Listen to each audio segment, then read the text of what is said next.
Welcome to the UMB Pulse. I'm Charles Shalee. I'm Dana Rampola. And I'm Jena Frick. And on this edition, we will be talking to Community Engagement Center Director Tyrone Roper. He's going to tell us all about the in-person events not only returning to the CEC, but at their new building.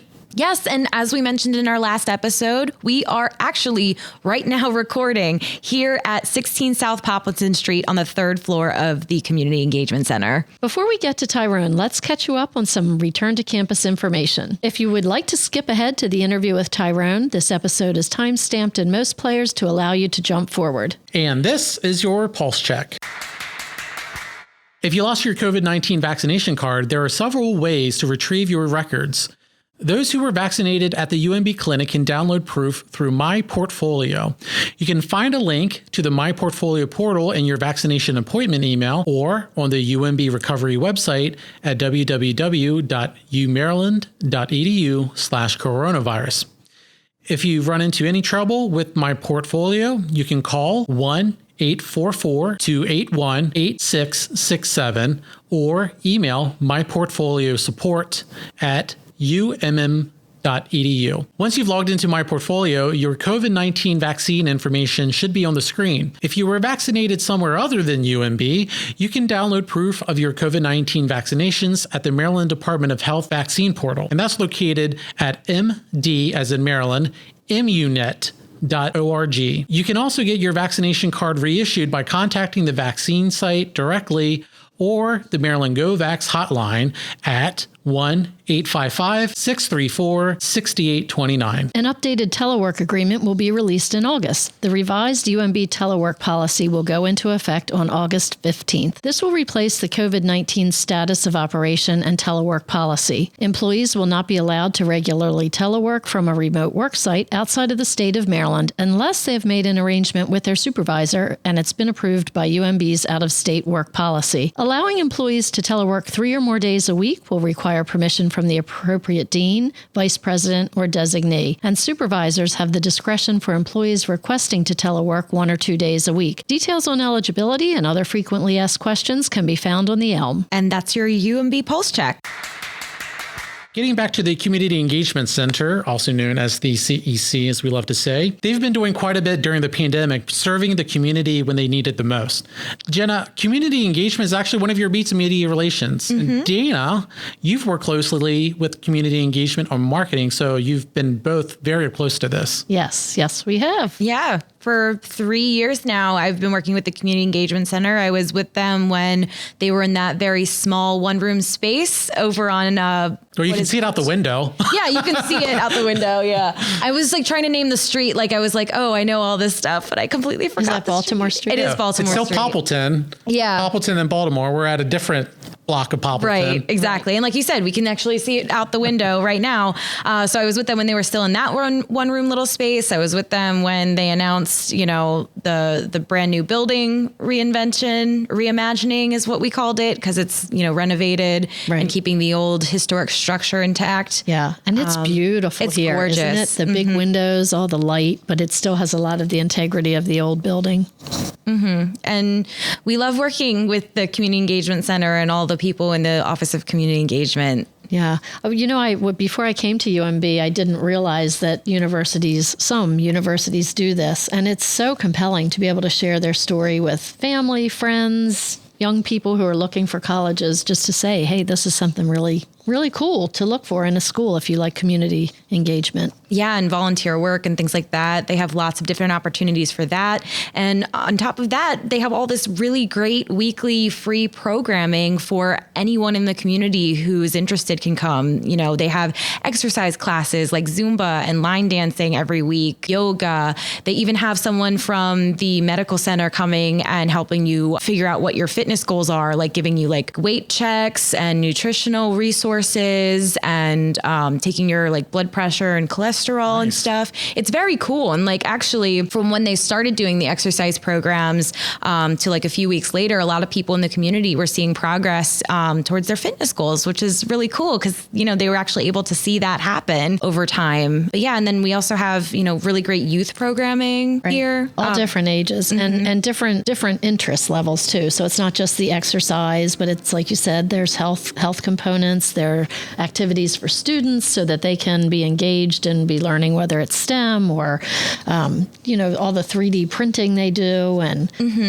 all kinds of stuff to be catching us up on. And the PAL program also, the Police Athletics and Activities League, where kids in the neighborhood develop this really great relationship with the UMB Police Department. And they're all so wonderful. They did like a puppet show at a local theater last year together. And it's really great watching the kids and the officers having such a great mentor-mentee relationship and all that jazz. So the center brings a lot of really great stuff to the community. As we learned on the last episode, you're terrified of horses, yet you had a really cool event here with horses that actually made it on national TV. Tell us about that. Yes. So the program is called City Ranch. So the Community Engagement Center partnered with City Ranch to bring horseback riding into the community. So we literally, in the middle of the city on this little green space, we had horses set up in a corral, and the kids ages 8 to 15, I believe, were able to sign up for this program. It was 10 weeks. The first 2 weeks, they met every single day, and they went through an intensive training workshop on horsemanship. So they learned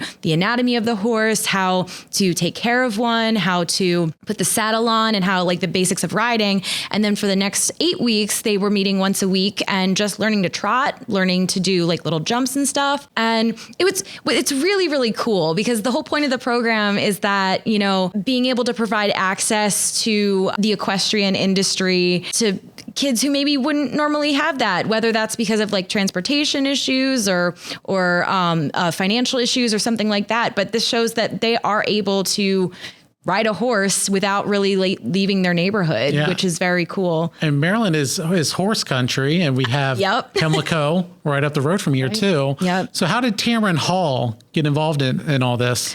Well, I reached out to a bunch of different media outlets to let them know that we were having this really great program, and it really took off. We had all of the local TV stations coming out doing the story, and then Tyrone Hall came out to interview the owner of City Ranch and all the kids in the program and everything. So it was awesome. It was very cool. There was also a reporter and a photographer from the Horse Channel here, which I had never heard of. They have a DC bureau, but they're based in Texas, so they were out here also doing a story on the Horse Channel. The Horse Channel. Now I knew you had. Did RFD come out? Wait, I'm sorry. No, it was the Cowboy Channel, not the Horse Channel.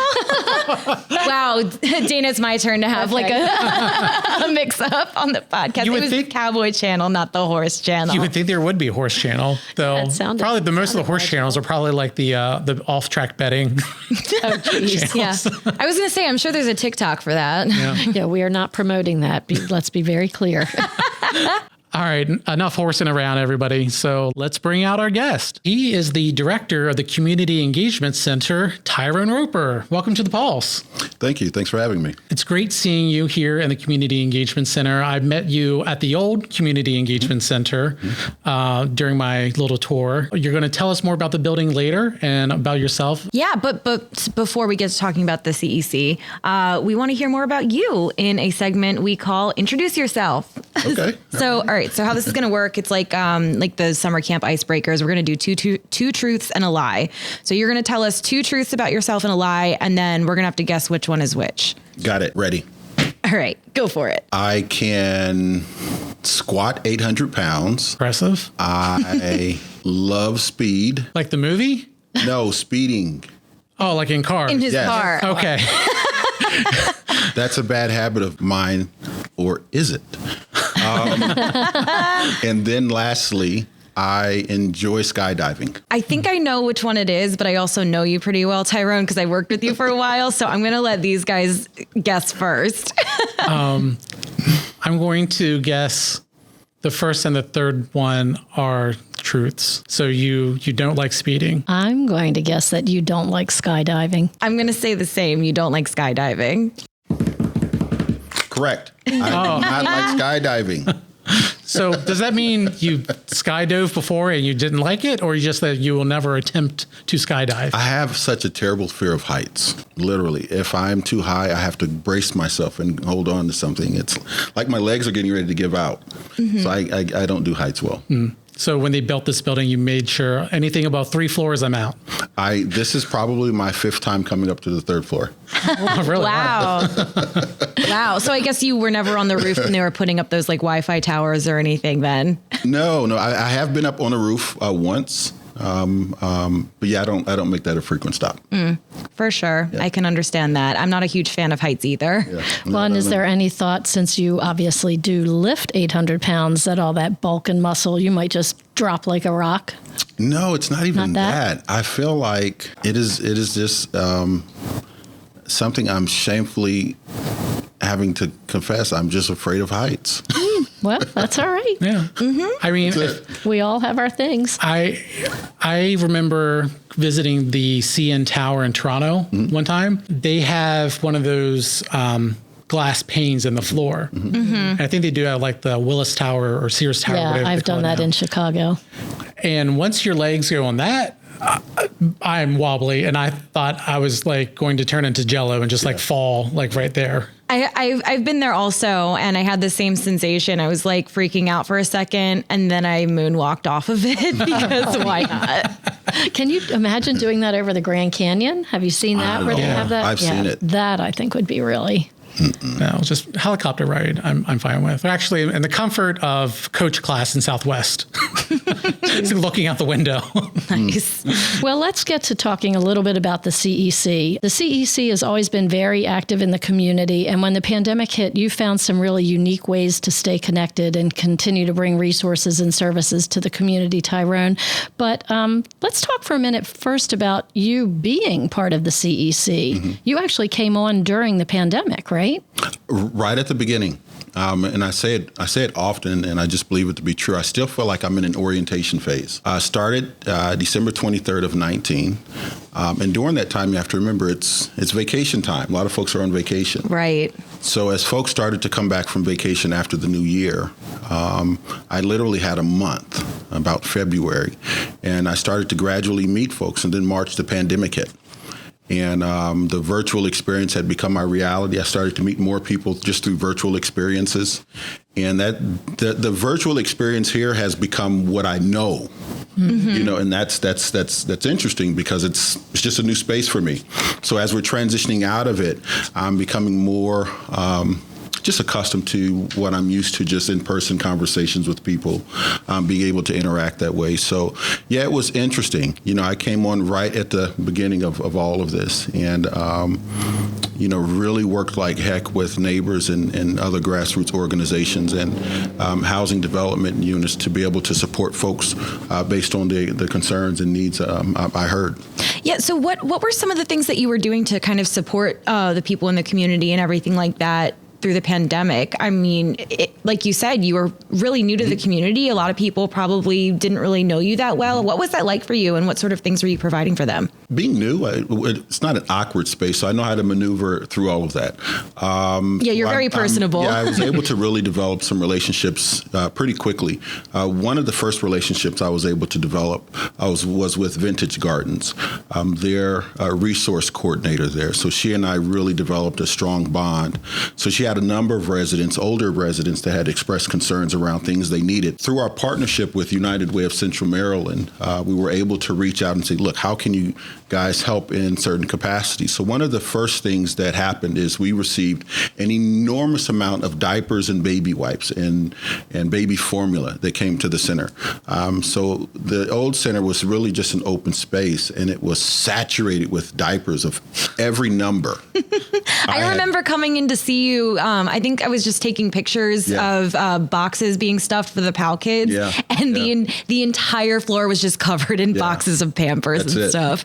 And they went. People were really in need of that stuff. It was very appreciated by neighbors that we were able to support young parents, existing parents, to be able to get diapers, especially the formula. That's pricey. So we're able to hand out the formulas. And through some other partnerships, we were able to create care packages for older adults that had some minor food items in there. Non-perishable items were in those packages. We did that. And then as we continued to transition through, we developed a partnership with Holly Poultry.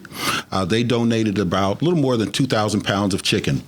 Wow. And that is a lot of chicken. And do you want to tell the story of how that chicken was delivered to everyone? Sure. Yeah. I'm laughing because I was there through it. Well, it wasn't squatted, so I can assure you that. So through another partnership with the Arab Society, the Arabbers, we were able to partner with them because they have such strong relationships in the community. So we broke all of the chicken up together and we loaded it on their carts. And they, as opposed to what you folks are accustomed to, the fruits and vegetables, it was frozen chicken they were handing out. So we went throughout West Baltimore handing out the frozen chicken to people. And then there was another donation that came in as well with bread, loaves of bread. So individuals were getting frozen chicken and loaves of bread. And I have to tell you, they were running to the carts to be able to pick this up. Absolutely. That was a time where people were afraid to go out for anything. So I'm sure that was a welcome relief. Absolutely.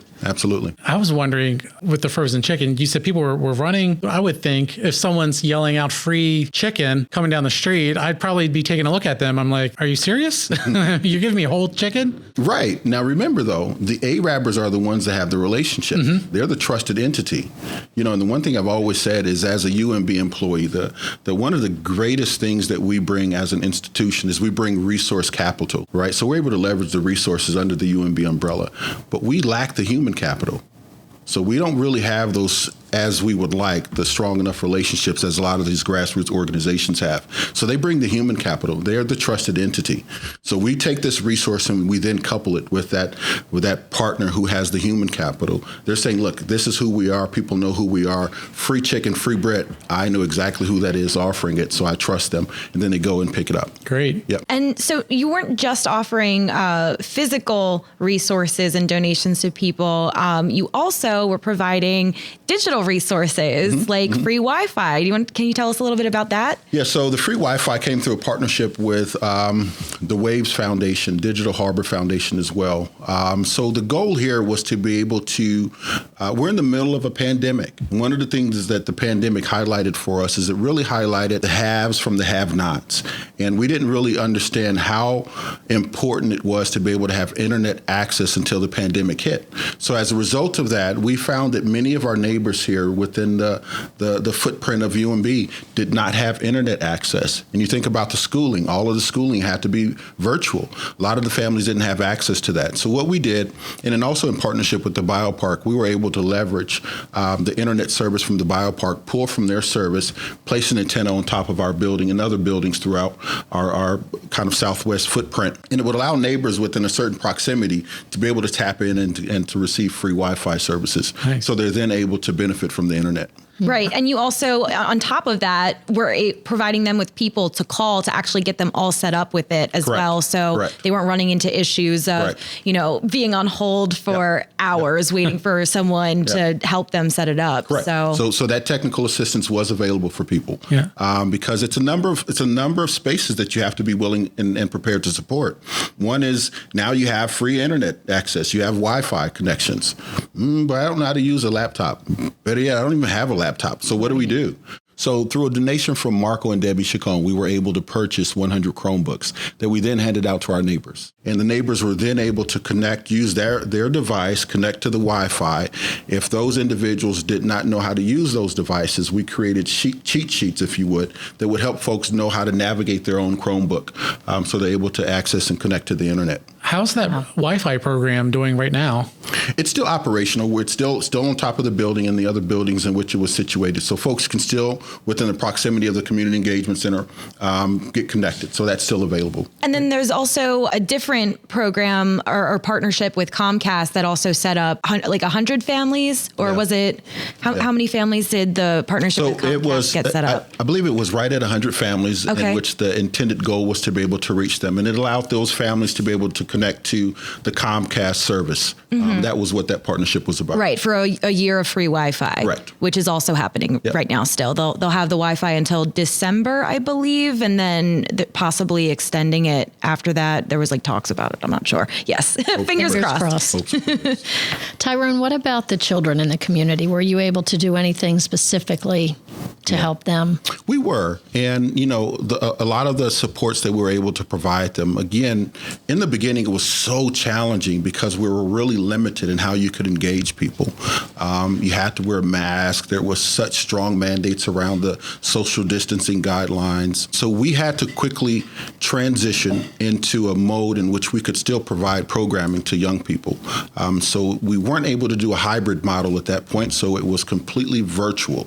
So young people were able to tap in and connect with our programming efforts through a virtual manner, logging onto the computers. We would then participate in PAL. And then we also had a food program where we had lunches that were made available for our PAL participants, our PAL youth.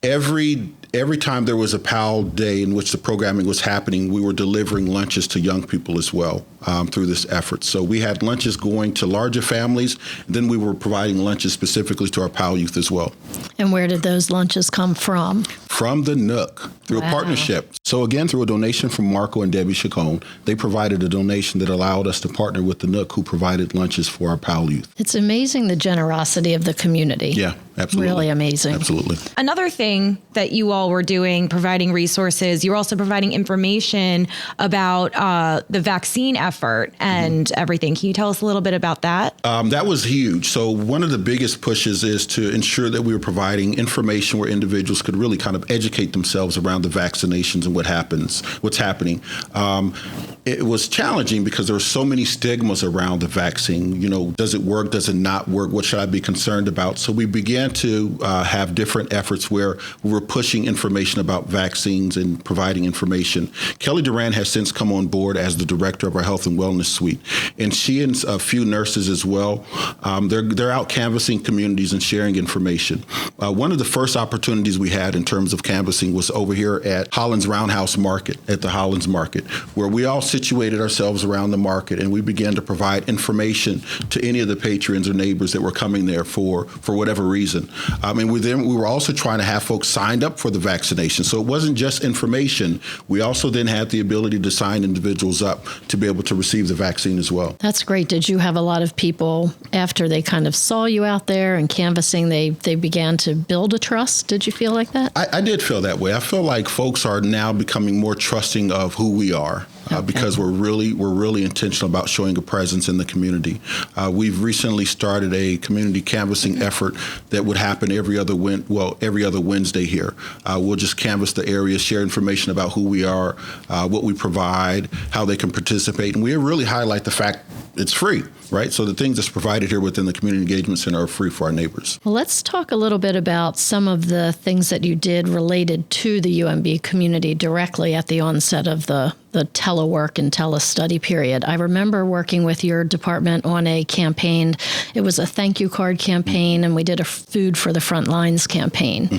Did you feel that was successful? So the campaign for supporting our frontline health workers was a huge success because it allowed for us to not only support just the nurses, but also the environmental health workers, as we're able to really pay tribute to the hard work they did. Those individuals were classified as essential, so they had to remain in place, right? So to ensure that they're being recognized, they're being encouraged, because they're seeing so much of the trauma that's happening as a result of COVID, they're continued to be put back in those situations. So we created a program where neighbors and others could simply write thank you cards.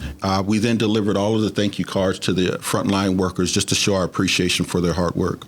Right. That was great. And what was exciting about that is that it grew. It started here through the CEC, and then other people heard about it, and it trickled through the grapevine. It wound up being a far-reaching Baltimore program or activity, and we had hundreds and hundreds. We did a thank you video with a lot of those cards. We actually had families and children live, well, not live, virtually. We recorded them live, sending well wishes and thank you messages, and it was on the local news and everything. It was a great campaign, and it's a great way just to have folks reminded of the fact that what they do is important. Right. Showing up every day, constantly experiencing the trauma, the tragedy that's associated with COVID. To see the video with the young people saying thank you for what you do, I'm sure it meant a lot for them. Right. Now, what about the Food for the Front Lines campaign? That was the brainchild of Laura Kozak, who's the Associate Vice President of Communications and Public Affairs in our office. She worked with Lynn Henry, some of the folks from philanthropy, and I think Madison was a really big leader in that area. all of those meals were able to be served through the Office of Community Engagement, right? Correct. So the Food for the Frontline Workers is really an effort that's still continuing. We're still working through that through dollars that we have available. And just ensuring that we're able to provide lunches for our youth as well as youth partnering schools that we partner with as well, providing lunches and resources for them. Okay. And at one point, Jena, you were there working on when we handed not community meals, but lunch meals out to UMB employees who were frontline workers. I was there. It was great. They were all so very appreciative. Lots of people came out, and it was really amazing that we were able to continue to provide that for frontline workers. Yeah. To give them a little bit of a break. And that initiated when all of the protocols were still very strong, too. Yes. So I think that the university was able to partner to do such a great event, even when restrictions were there. And it helped our community. It helped the restaurants. Indeed. And that's one of the things I really do celebrate the university for, is just being super intentional about finding ways to kind of work through the pandemic to be able to support folks in the spaces they need us in. What I'm taking away from all of the examples that we've talked about is the Office of Community Engagement, led by Ashley Vallis, and then you overseeing the CEC. All of you have been here every day, going out into the community to be that literal face-to-face contact and connection that they've needed. So I just want to say thank you for doing that for the community, because it's just beyond amazing not letting COVID-19 be a barrier to helping our neighbors. Yeah, and I'll tell you, that's the entire team. I've said this and I'll continue to say it because I've shown up pretty much every day since the pandemic hit. There's so much work that's happening from staff, and a lot of it's happening via telework. But it's not just me. We really do have such an awesome team that's really, really grinding just to make sure folks are getting what they need. Absolutely. Yeah. And now your team has a new space. New space. We're here in the brand new CEC building. We're actually in a third floor room with a two-way mirror, a couch, some nice sitting chairs. This is not a recording studio, in case you're wondering. We have our own equipment, but it's a perfect space. And again, thank you for letting us do this here. To reiterate, what's the new address here, and when did you open? 16 South Poppleton, Baltimore City 21201 is the zip code. We opened, I would say, almost a year ago, it seems. Wow. When I say open, not open to the public, right? So we're just now recently reaching a space where we can start having neighbors come in. But yeah, looking forward to it. Right. So what's your favorite part about the building? I don't think I have a single favorite part about the building. I'm still continuing to learn the building. I occasionally will just walk through the building just to ensure I'm familiar with the building and what's available. My favorite part, I don't know. I think our kitchen is pretty cool. I think we have a pretty cool kitchen. Right. It's probably hard to imagine, though, because you haven't seen people use it. Not yet. No. Really, except for us. Right. I have a vision. I see people using that kitchen. I see programming happening out of the kitchen. So a lot of my excitement really comes from just the vision I have and really seeing folks occupy the space here. I was going to say my favorite part of this building is the bottom floor where the kitchen, the event space and little auditorium area is. It is so great. And I can just imagine having, the community meals back down there, everyone hanging out. That's maybe the PAL kids can put on a puppet show like they did last year, but actually on a stage within the building. Yeah.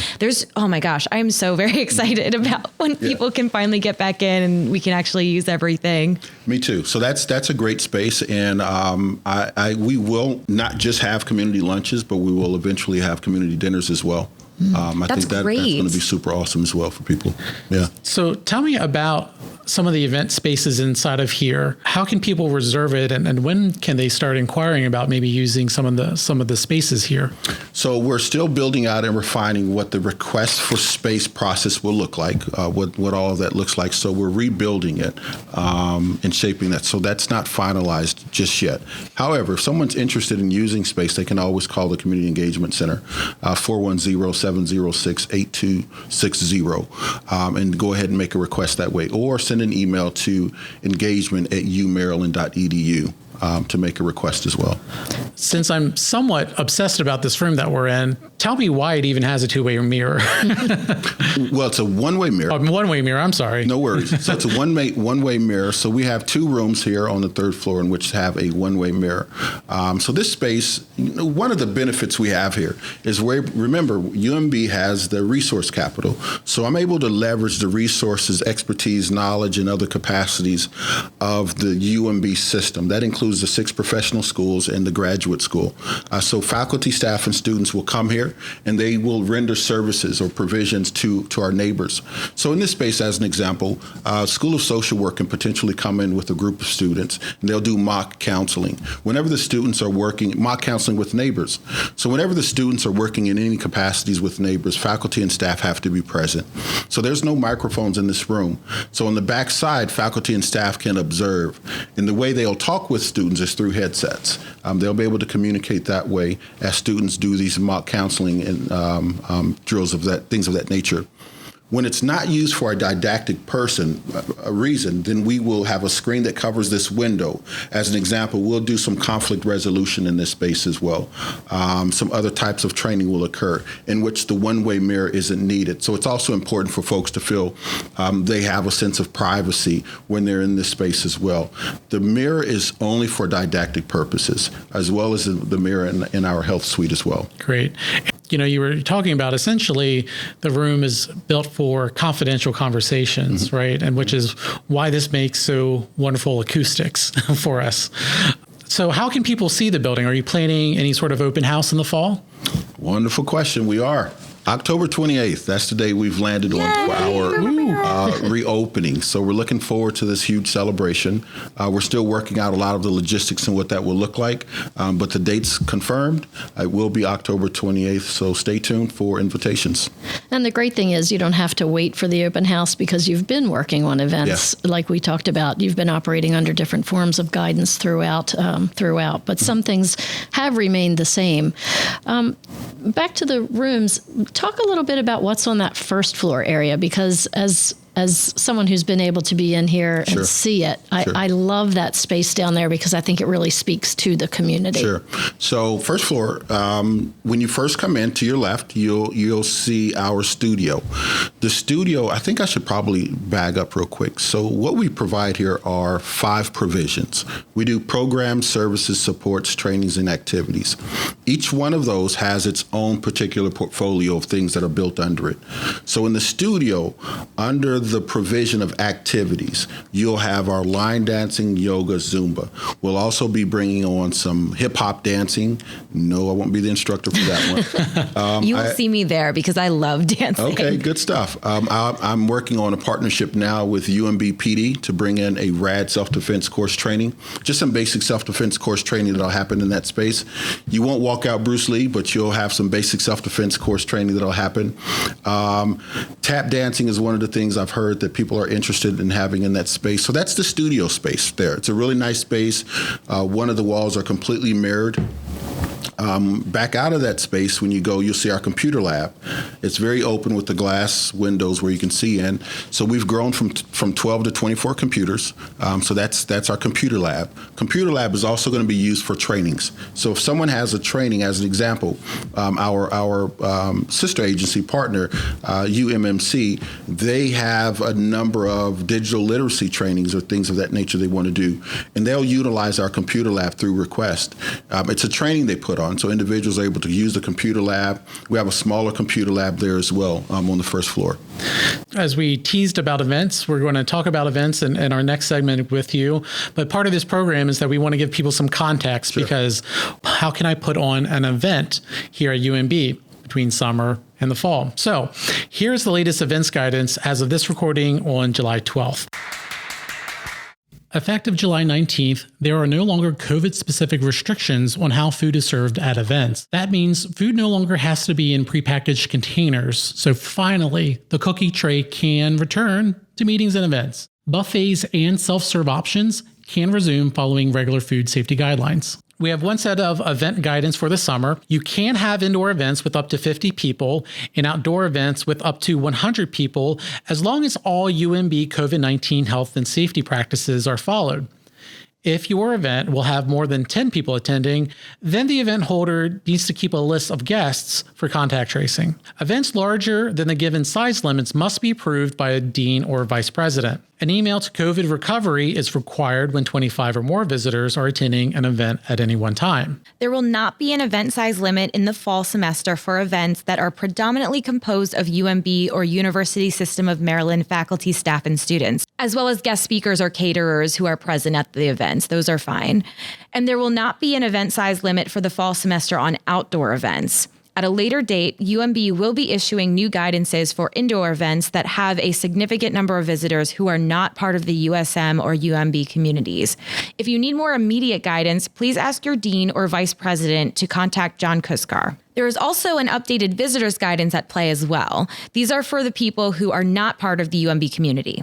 And if you need to find anything else out, it's at www.umaryland.edu/coronavirus. You can find all the updated events guidance you can think about. Now let's get back to Tyrone and the CEC. Even with those guidelines, you can still do quite a bit here. Tell us about some of the events you're able to host and how you're able to pull them off. Let's start off with the Juneteenth Jubilee that you've done recently. Mm-hmm. So that was done in partnership with some other departments here under the UMB umbrella. We were able to pull that one off because there's a process for how we request programs, activities to happen. So through approval, we were able to host the Juneteenth celebration, which was phenomenal, turned out really well. It was held outdoors. Individuals at the time were required to wear masks to participate. So that's how that was held. It was outdoors. Outdoor activities, events really do allow for us to have a higher capacity number of people because underneath the tent it's free flowing. The air will continue to blow. It's more challenging for enclosed spaces where there's less air circulation. Sure. And then you also had a community lunch. Mm-hmm. What was that lunch and what were some things that you had to tackle, especially considering there was food involved? Yeah, so it's outdoors. So one of the initial process is to make the request for what we anticipate on doing. We'll generally provide like a target number of folks that we'll think about potentially engaging. It's tough for the community lunch, so we couldn't do that. So it's outdoor. That's happening every other Wednesday outdoors. It's under the tents. All of the meals have to be prepackaged, so it's not buffet style. Folks aren't coming through selecting items. It's a variety of different prepackaged foods or lunches that folks will come, select their meal, and then a bottle of water is provided for them. Smart. Mm-hmm. So when is the next community lunch? Next Wednesday. Who we getting the food from? We have not determined that yet. We have some really good group of vendors that we partner with. All are locally within the Southwest Baltimore footprint. So we're not exactly sure who will be the next vendor for a meal next Wednesday. I'm crossing my fingers for Neapol Smokery because they are so good. Yeah. The next one will be on August 4th, and then the next one after that will be August 18th. All right. So make sure you write those dates down and come on out, get a free lunch. And they're always at noon, right? Always at noon, from noon to 1. Okay. Be early. Lunches go fast. What do you have to account for when you're planning some of these upcoming events? Because now we're able to do some things indoors too. The biggest thing is the reduction of risk, the reduction in the spread of COVID. So my lens is always ensuring that I'm first really mindful of ensuring there's no risk being added to the university. So whenever we put any event on, that's where my initial lens goes, just to make sure we're providing things in a very safe manner. And then from there, it's about a plan. We talk about the flow of traffic, how individuals will come in, how they'll exit the process, what's going to be provided, how are we keeping staff safe and our neighbors safe that participate in these events. So that's a lot of the thinking. It's a lot of a risk reduction lens that has to be on when we're shaping out these programs. How does it feel to be able to see community members again in a new space? You've been seeing them throughout the pandemic, but now you're seeing them in kind of sort of like different contexts. It's refreshing for me because I'm starting to get feedback on a center that I've been part of for so long. Many of the team members as well have already been part of this. So it's refreshing to have folks come in and see their excitement, see this new excitement about their community engagement center. Now, you have another event to preview, and we'll tell people how to learn more about signing up for these. Rec to Tech sounds like a cool program. I see it involves robots and laser cutters. Tell me more. So that's through a partnership we have with Under Armour. So our Rec to Tech program eventually will transition into a space at the James McHenry Rec Center, where we'll be renovating a portion of the Rec Center. We'll then take our STEM program nested inside of the Rec Center. So it allows for the young folks that are students of James McHenry Elementary Middle School to participate, and other youth for after hours. So it's taking a STEM model, placing it into a recreation environment, and that's the reason for that. So that's what that's about. And for all of the programs, any program, individuals can simply call and or send an email to engagement@umaryland.edu or register for our newsletter, in which we have a QR code, and they could register that way. Great. We'll tease that at the end as well. The Rec to Tech program, actually, that started in the middle of the pandemic and started virtual, right? And then it transitioned to a hybrid, and now people are in person, being able to actually use the tools that are here in the Community Engagement Center. Is that right? That's true. And that's true for many of our programs, but the Rec to Tech program started completely virtually, and it then went through a hybrid model, and we're now actually having young folks and adults participate in this. That's one of the big priorities of mine, is making sure we have a really intentional lens on our older adult population. That's actually a perfect transition, because the next thing we wanted to talk about was the adult art classes that you all had just started. Yeah. They love it. Yeah. They absolutely love it. So we have older adults and adults that will come in after work, and they find it so therapeutic just to participate in the art classes we have.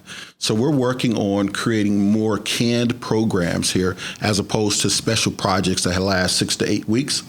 So this art class is something that it'll definitely remain here within the Community Engagement Center. And that's another free program. All of them are free. Open to all ages. How about the photography program? Does that fall right in line? The photography program was a partnership we had it's not a canned program. It's something we're looking at being able to sustain long term. That was a great program. Individuals were able to sign up, learn about photography, and receive a free camera. Wow, that's great. Mm-hmm. And there's also Art with a Heart partnership, where they're putting together a mural for the new building. How can people get involved? Is it too late? It's not too late. We're actually actively recruiting individuals to sign up for our mural project. Again, that's the best way for folks to sign up is really calling and or sending an email. If you get access to our newsletter, there is the QR code that folks can scan with their phone to register for the mural project. And we can also put that link in the description of this podcast so that people can sign up. Yes. And the dates that people can sign up for start actually next week, right? Right. That's right. So we need people. Perfect timing. Great. Do we have any other programs that we missed? Yes, actually, we also want to get to talking about Workforce Wednesday, which is a program run by the wonderful Lisa Rawlings that helps adults, even some like college students maybe, who are trying to put together their resume and their cover letter and really getting them connections with ways to get hired in a job. That's right. So Workforce Wednesdays at the beginning of the pandemic went to a virtual experience. Lisa was savvy enough to be able to create a virtual opportunity where folks could join her through Facebook to go through that process. So Workforce Wednesdays continues to happen every Wednesday from 2 to 5. And how about Maker Mondays? Is it making a return? It will make a return. Again, we're in the process now of identifying those programs that are sustainable, that we can continue to move forward. Maker Monday continues to be a success, though. What do you get to do there, and who can sign up? Maker Monday is part of our STEM program that's facilitated by Bernard Schmidt. He's our program coordinator. So it's a lot of the STEM programming is part of Maker Monday. They'll be participating in various projects utilizing vinyl cutters, 3D printers, things of that nature. So it's a STEM program for youth and adults. Well, thank you, Tyrone. Mm-hmm. That I have learned a lot. It sounds like even though we're still transitioning back to campus, you have been more than busy. Indeed. Again, if you're interested in registering or learning more about the programs Tyrone mentioned, email troper@umaryland.edu or call 410-706-8260. You can learn more about the Community Engagement Center and the Office of Community Engagement by subscribing to their newsletter at engagement@umaryland.edu. And you can also stay up to date on all of the things happening at the Community Engagement Center through their social media channels. You can follow them on Instagram at UMB_community_engagement and on Facebook at facebook.com/UMB Community Engagement. Thank you again, Tyrone, so much for coming and Thank you all for talking with us. Wow, you know what? This sounds like there's so much going on here at the CEC. I'm sure people are happy that some of the fitness classes are returning to the CEC, but you can also work up a sweat now at UREC Fit and Wellness. Our next episode will feature Julia Whiteman and Jimmy Heiner of University Recreation Fitness and Wellness. They will tell us about what it's like working out at UREC Fit now and how they got through the pandemic. Hey, maybe this will be my new fitness podcast. Listen to it while you're walking. Or a jog if you think we're upbeat. Either way, hey, we got to run, everybody, and thank you for listening to the UMB Pulse.